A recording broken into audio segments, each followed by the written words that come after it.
So that's not necessarily a negative, but it's the comparison factor. You hear it every day that you do a convention. Like if you're a fantasy author, you're going to hear, is it like Lord of the Rings? Is it like Game of Thrones? You're going to hear this comparison, and you have to be ready for this. I do horror stuff, so a question I get asked a lot, is it like Stephen King? Well, Stephen King writes horror, I write horror, so then yes, it's like Stephen King, but you know what I mean? You get into the contextual aspect of, is it like Stephen King? Well, no, it's nothing like any story I've read by Stephen King, but if you just want to simply label it horror and leave it at the genre alone, then yeah, it's like Stephen King, but then there's millions of other writers out there like Stephen King.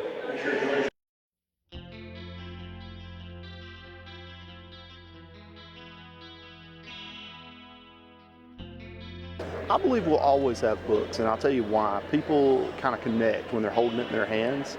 And yeah, a lot of people that I've talked to will get digital copies of the books so they can have the portability and read them. But then there's also the collector aspect, and the aspect of actually being able to put them in a collection and hold on to them, get them out and look at them, taking them to cons just like these and bringing them to people like myself and have them signed. So I think they'll be around a while.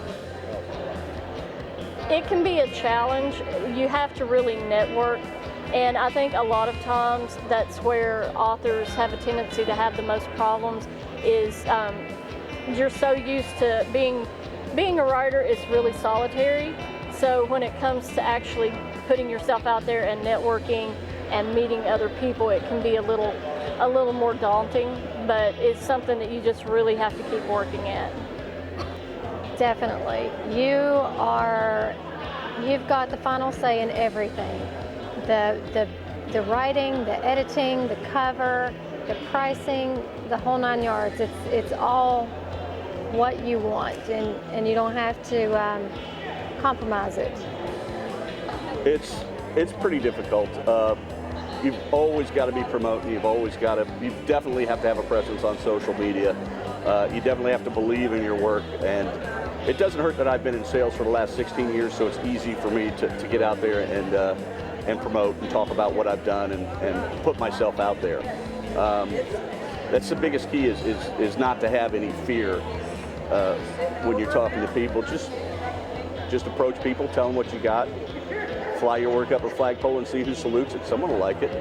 I think knowing Stephen, now that he's really come into the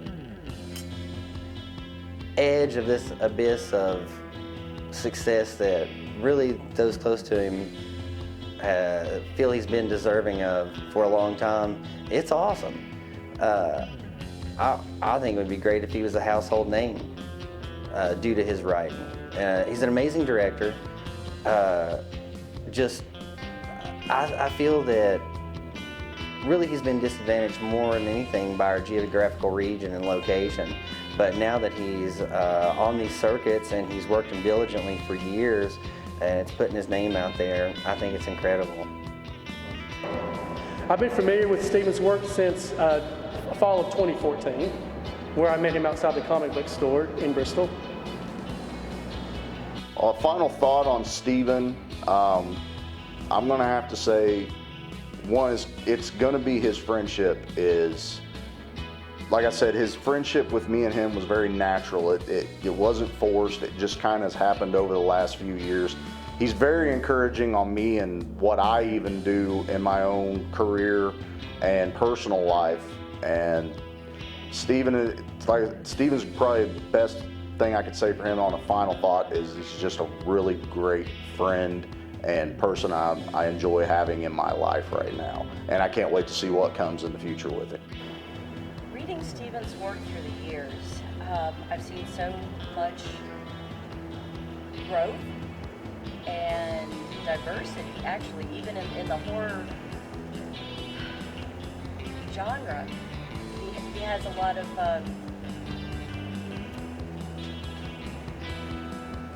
there's a deep range in everything that I read of his. Hey, try this out or try this out. He also gives us a lot of freedom to create, so he understands working with other people hey, who wants to express themselves, even though it's his proprietary project, he still opens the door for us to be creative as well, which is always fun. When you get creative people together, they often trade things and learn things from each other. And one thing that's so much fun working with him is always open to ideas and ways to incorporate other ideas into his projects too. So everyone stays happy and keeps us motivated and want to create. I admire his hard work ethic more than anything. That guy works. He inspires us a lot. Oh yeah. I think Steven's a little partial to his Morris podcast. He seems to enjoy that a great deal. I believe he's probably going back to his filmmaking days. But he's got a great voice for it too.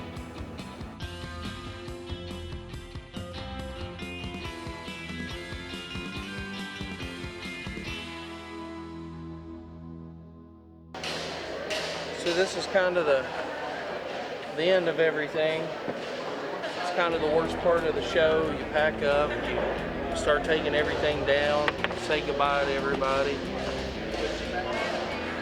It's kind of like that song, it's closing time. You don't have to go home, but you can't stay here. So that's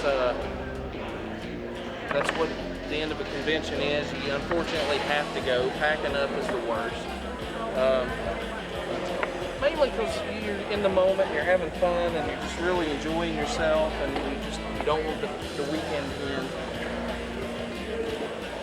So what I'm doing now is I'm putting everything in this tote. This is kind of my magic book tote, my tote of holding, so to speak.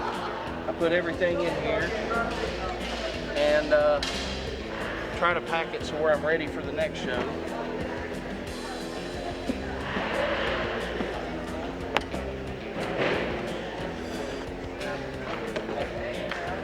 So with that, it's been a fun show. We'll see you the next time on the road.